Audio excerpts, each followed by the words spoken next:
Bonjour mes élèves, Ramadan Mubarak Saïd. Alors aujourd'hui, nous allons consacrer cette séance-là pour parler un petit peu de la partie géométrie concernant le programme de deuxième année sciences expérimentales. Bon, comme normalement vous devez être au courant, on a déjà terminé, si vous voulez, la première partie, le premier domaine, si vous voulez, le premier sous-domaine concernant ce domaine de la géométrie, à savoir qu'on avait déjà parlé du produit scalaire et de ses applications dans l'espace. Bien sûr, parmi les utilisations, ou bien l'utilisation du produit scalaire en tant qu'outil pour résoudre un certain nombre de problèmes en géométrie, on avait parlé bien sûr comment déterminer l'équation d'un plan à partir d'un vecteur normal à ce plan et bien sûr d'un point appartenant au même plan. Ensuite, on avait vu, si vous voulez, je vous rappelle un petit peu, la sphère en tant qu'élément géométrique très important. Et bien sûr, à partir de la définition que nous devons tous connaître, c'est qu'une sphère dans l'espace, c'est l'ensemble de tous les points M de l'espace qui satisfont à oméga M égale à R, où oméga est un point fixe et R un nombre réel strictement positif, en utilisant bien sûr la distance qui fait intervenir la notion de produit scalaire effectivement. Bien sûr, ensuite, on s'est intéressé à la position relative d'un plan et d'une sphère, d'une part, et bien sûr, de la même manière, on avait étudié la position relative d'une droite et d'une sphère. Donc, vous voyez que déjà le produit scalaire était un outil très intéressant pour résoudre pas mal de problèmes géométriques. Et bien, la deuxième partie qu'on a au programme de deuxième année, sciences expérimentales, il s'agit bien sûr de parler d'une nouvelle notion, bien sûr, c'est la notion de produit vectoriel. Bien, cette notion-là, elle aussi, elle présente pas mal si on veut dire, pas mal de solutions pour certaines situations géométriques où la notion de produit vectoriel nous donne certains résultats pour résoudre, faire face à des situations nouvelles pour nous. Alors, bien sûr, en tant qu'outil vectoriel, il est très important d'insister sur certaines situations où il s'avère que le produit vectoriel sera très important. Mais bien sûr, avant de voir cette propriété très importante du produit vectoriel, bien, il serait bien sûr tout à fait légitime de savoir de manière très très précise la notion de produit vectoriel. Bien, déjà au niveau du tronc commun et de la première année du baccalauréat, on a parlé de produit scalaire de deux vecteurs et je pense qu'on a revu dans l'espace en deuxième année que le produit scalaire de deux vecteurs, c'est un nombre réel qui peut être bien sûr positif comme il peut être négatif. Et maintenant, pour le produit vectoriel, d'abord, déjà au départ, le produit vectoriel de deux vecteurs de l'espace, ça sera un vecteur. Donc lorsque on parlera de produit vectoriel, cette notion-là, ça désigne un vecteur de l'espace. Bien sûr, pour la définition du produit vectoriel, je vais vous la présenter rapidement, parce que, pas rapidement pour vous presser, mais tout simplement pour vous justifier un petit peu. Alors, pour la définition, bien sûr, la définition, c'est ce qu'on doit connaître, bien sûr. U et V sont deux vecteurs de l'espace orientés, tels que U égale à OA et V égale à OB. Bien sûr, là, on ne doit pas oublier que lorsqu'on se donne un vecteur, que ce soit dans le plan ou dans l'espace, il sera toujours possible, ce vecteur U-là, de la même manière que pour le vecteur V, ce ne sont que des représentants. C'est-à-dire qu'on peut prendre le point O où on veut, et de la même manière ici, on peut prendre pour le vecteur U égale à A, on peut prendre le point O où on veut, et bien sûr le point A sera fixe de façon à avoir ici aussi un parallélogramme. De la même manière pour Donc le choix du point O, on peut le choisir où on veut, donc l'espace pour représenter. C'est ce qu'on a fait de toute façon sur cette figure-là. On a pris un point O quelconque de l'espace, et pour représenter le vecteur U, alors il existe un unique point A tel que OA égale à U, et de la même manière, il existe un unique point B tel que OB égale à V. Alors bien sûr, pour la définition, ce qui est très important et qu'il ne faut pas bien sûr négliger, parce que c'est très important, il y a deux cas, si on veut dire, bien différents. Le premier cas, c'est lorsque les deux vecteurs U et V ne sont pas collinéaires. C'est-à-dire qu'il n'existe pas de réel lambda tel que U égale à lambda V, ou au contraire, bien sûr. C'est-à-dire qu'on a deux vecteurs qui n'ont pas la même direction. On n'a pas la même direction, bien sûr. Alors, le produit vectoriel dans ce cas-là, des vecteurs U et V, dans cet ordre. Alors, bien sûr, il faut insister sur cette chose-là, parce que l'ordre est très important. Lorsqu'on parle du produit vectoriel de U et V, ce n'est pas la même chose que le produit vectoriel de V et U. On verra bien sûr juste après ce qui se passe. Bon, pour le moment, le produit vectoriel des vecteurs U et V,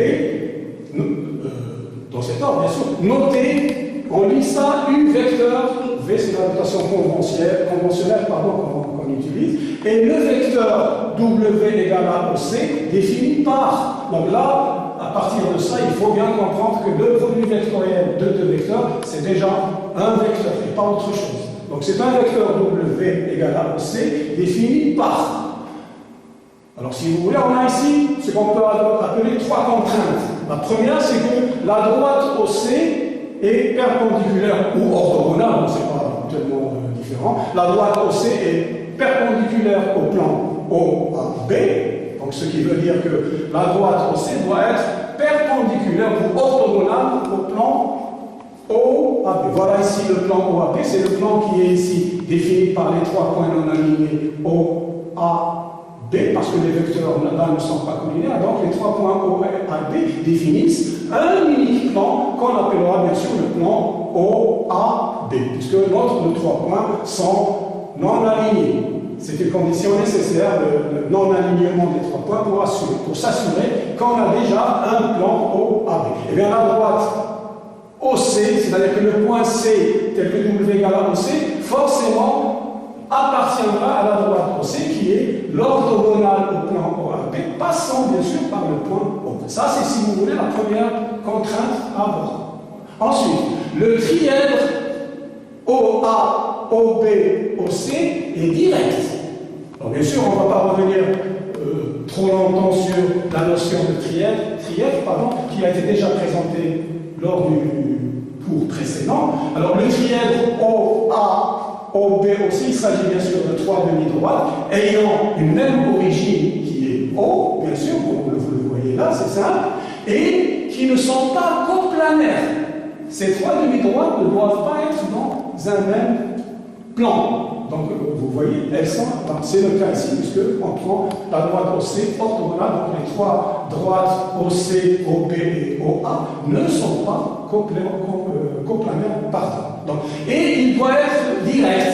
Alors bien sûr, là sur la figure, vous devez voir que si on considère l'observateur d'Ampère ou encore le bonhomme d'Ampère, c'est un bonhomme si vous voulez fictif ou irréel, qui a les pieds en haut, la tête bien sûr versée, et qui vise le point A. Voilà le bonhomme d'Ampère, il est debout là, voilà ses pieds, voilà sa tête de ce côté-là, et il vise le point A, c'est-à-dire la demi-droite au A, et on a la demi-droite au B qui est à sa gauche. Donc si elle est à sa gauche, ça signifie bien que notre trièdre est bien un trièdre direct. Ça, c'est la deuxième contrainte. Ensuite, là derrière, c'est que, alors maintenant, le point C, il est déterminé d'une manière approximative. Il est sur la droite OC, il est de ce côté-là, il est sur la demi-droite OC d'origine O et passant par C, et pas de l'autre côté, parce qu'il est sur la droite OC. Ça veut dire qu'il est là, sur toute cette droite-là, mais le fait que le trièdre doit être direct, ça nous oblige à prendre le point C de ce côté-là, sur cette demi-droite-là, si vous voulez. Et ensuite, il n'est pas encore bien défini. La norme, c'est-à-dire la distance de O à C, elle est définie bien sûr par sa norme. La norme du vecteur OC, eh bien c'est le produit de la norme de OA fois le produit norme OA fois norme de OB fois le sinus de θ, où θ désigne une mesure, si vous voulez, de l'angle qui est A, O, B. Cet angle qui est là, on prend son sinus. Voilà le premier cas, si vous voulez, si on a deux vecteurs U et V non collinéaires. Le produit vectoriel, il est ainsi défini, à savoir que le vecteur W égale à OC, le point C, il est défini par la première contrainte qui est sur la droite OC. Il faut que le trièdre OA, OB, OC soit un trièdre direct, donc si vous voulez sur la demi-droite OC de ce côté-là, et bien sûr, le point C sera défini finalement par le produit norme de OA fois norme de OB fois sinus θ ou θ.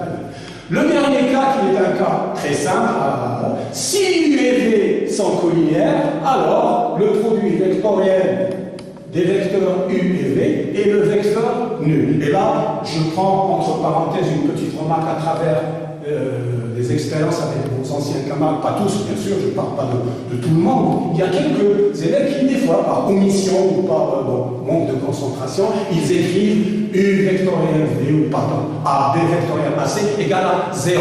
Là, c'est une petite erreur à laquelle il faut faire attention. Ne pas oublier qu'un produit vectoriel, c'est nul en tant que vecteur. Voilà. Alors maintenant,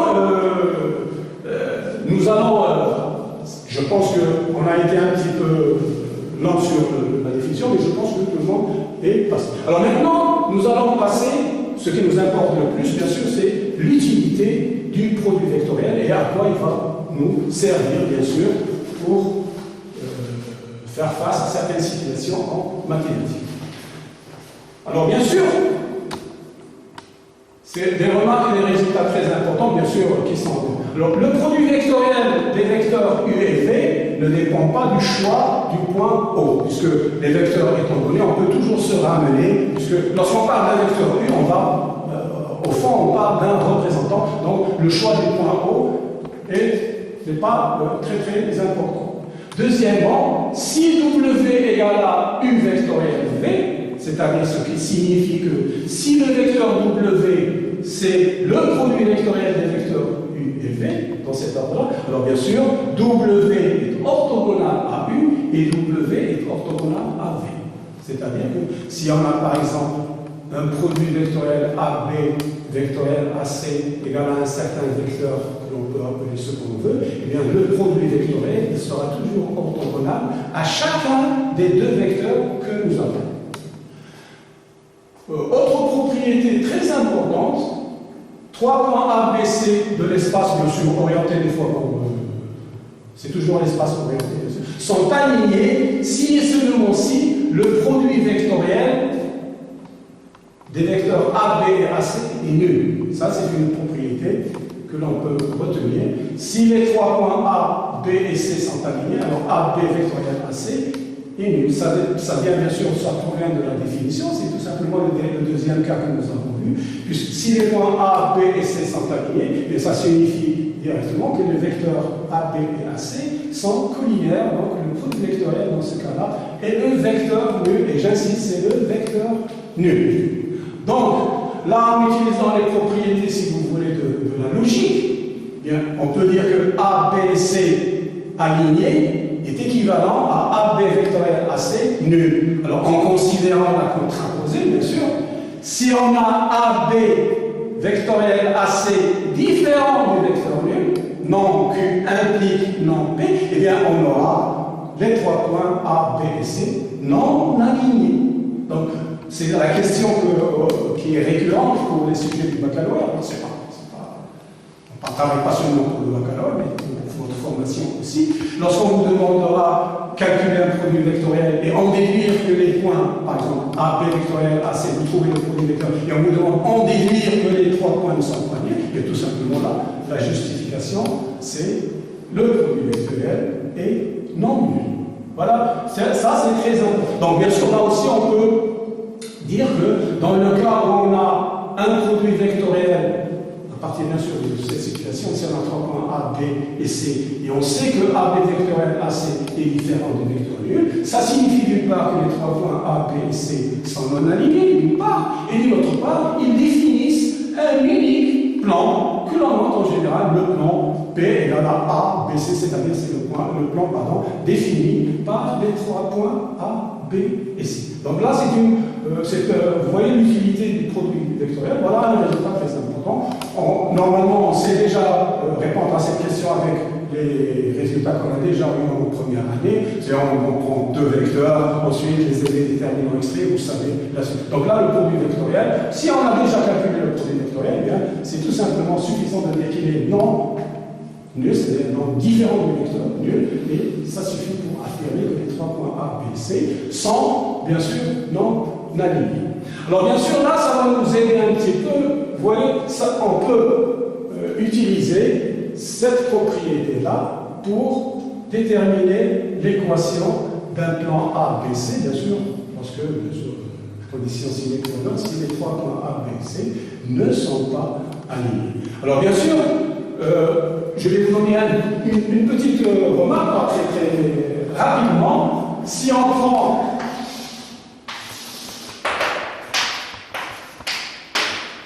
trois points, vous m'excusez, A, B et C, qui sont non alignés, et bien alors là, elles définissent un plan, si vous voulez, on peut appeler le plan P égale A, B, C, c'est-à-dire c'est le plan défini par les 3 points non alignés A, B et C.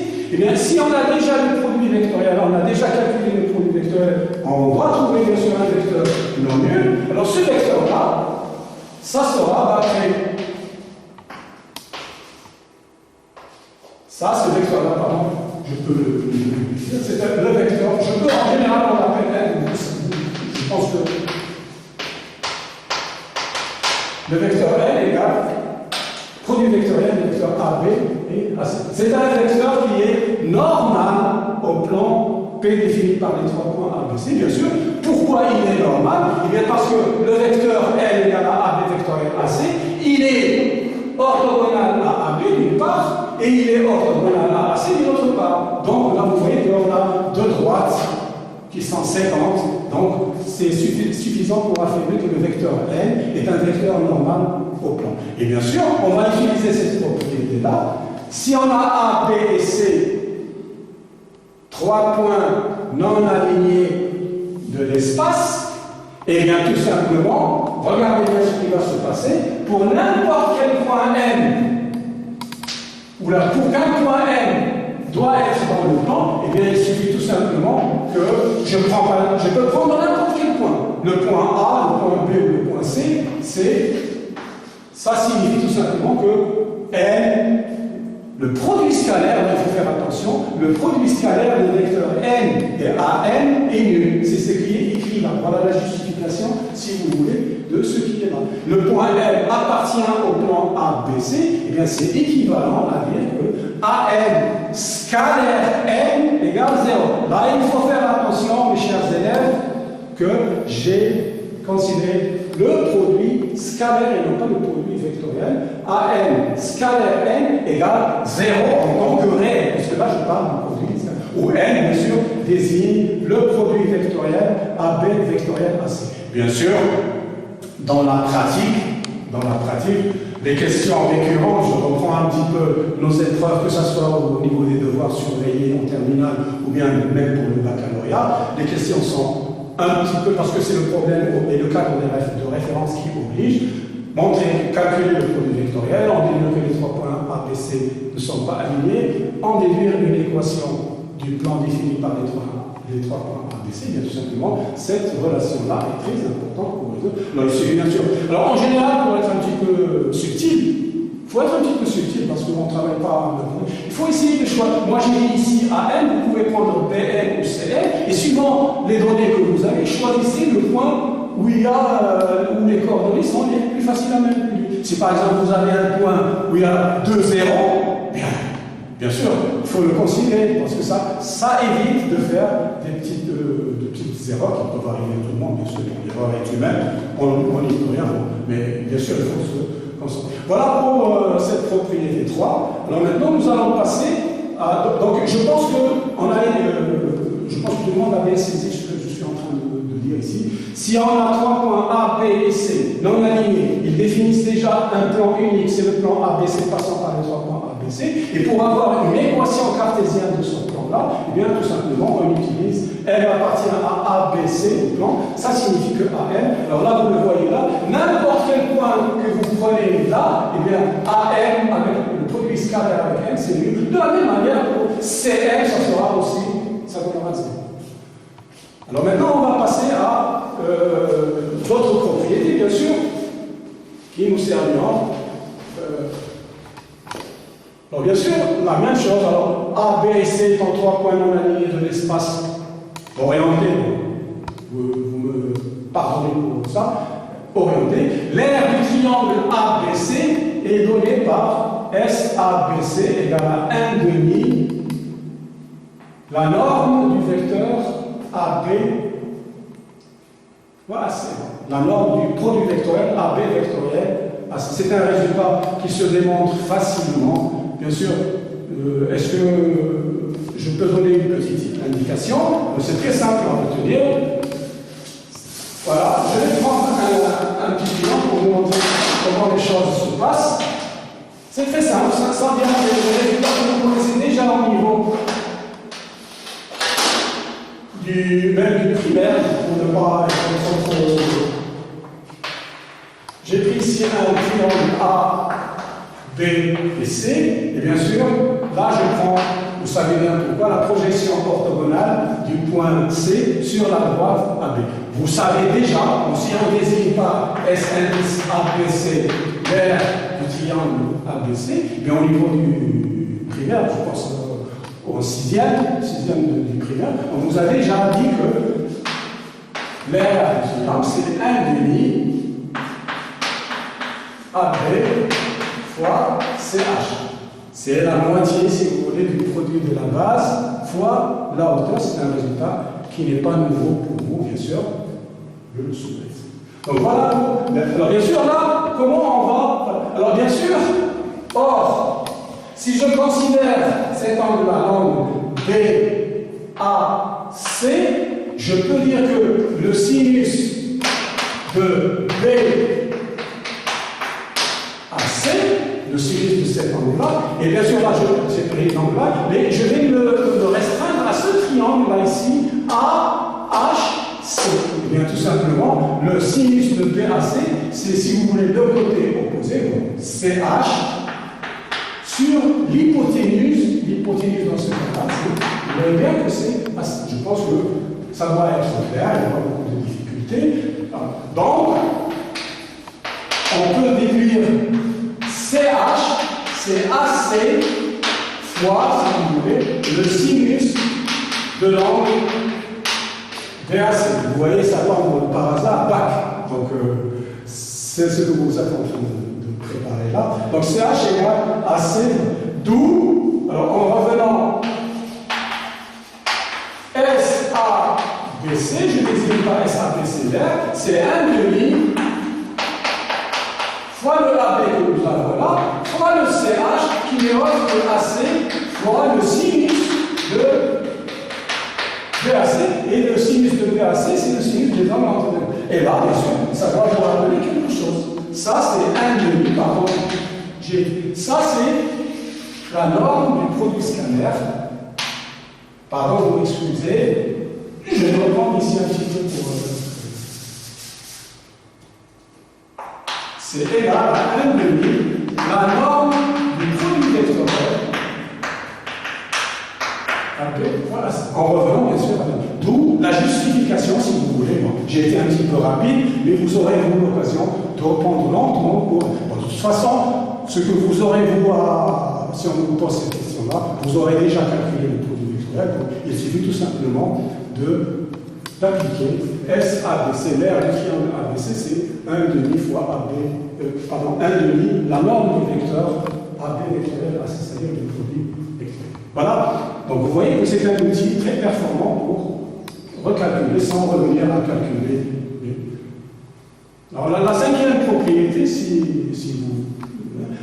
P et Q sont deux plans séquents suivant une droite delta, c'est-à-dire que si on est en présence de deux plans séquents, bien sûr deux plans sont séquents, ça signifie que l'intersection ne peut être autre chose qu'une droite. Sinon, ou bien ils sont confondus, ou bien ils sont strictement parallèles. Donc, lorsqu'ils sont séquents, on considère que, bien sûr, dans séquent, suivant une droite delta. Alors, un vecteur directeur de la droite delta, c'est-à-dire de la droite qui est commune aux deux plans, c'est le produit vectoriel, des vecteurs L vectoriel L', où bien sûr L désigne un vecteur normal à P et L' désigne un vecteur normal à Q. Là aussi, c'est quelque chose de très simple à voir. Si vous voulez, je vous donne une petite idée. Je vais considérer par exemple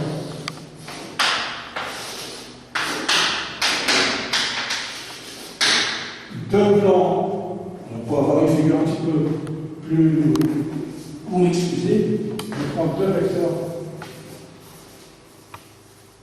pour bien montrer la droite.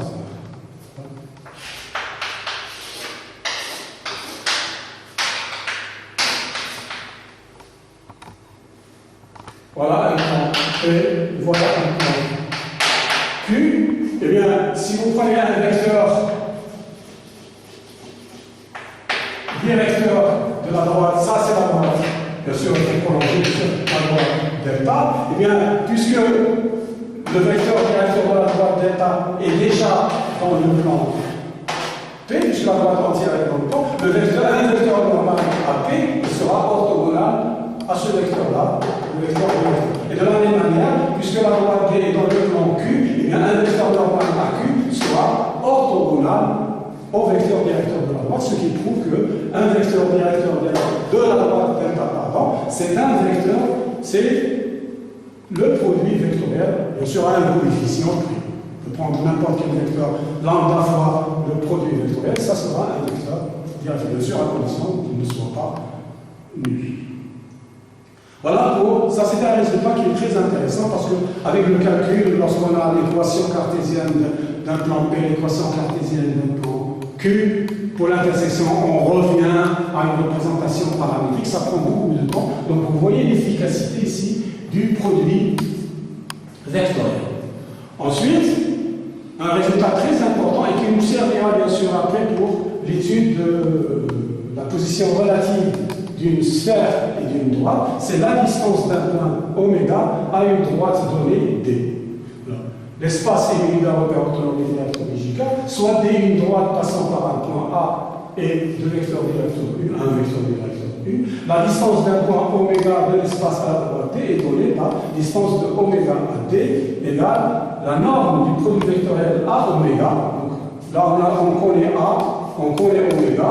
A oméga et le vecteur U aussi il est donné, donc il suffit de calculer. Là aussi, ça se justifie en revenant un petit peu au produit vectoriel. Je vous laisse le soin de rechercher. C'est très simple, il suffit tout simplement de transformer le produit vectoriel A oméga vectoriel U et d'écrire A oméga en considérant ce point-là, H, le projeté orthogonal de oméga sur la droite D. Et en utilisant la relation de Charles de propriété du produit vectoriel, vous arriverez sûrement au résultat. De toutes les façons, c'est un résultat très important. Lorsqu'on vous demandera par exemple de démontrer qu'une droite est tangente à une sphère, et bien dans ce cas-là, on prendra le centre de la sphère que nous avons, la sphère S par exemple, et on calcule la distance de oméga à la droite D, et on doit trouver R, c'est-à-dire le rayon de la sphère, et c'est suffisant pour affirmer que notre droite est tangente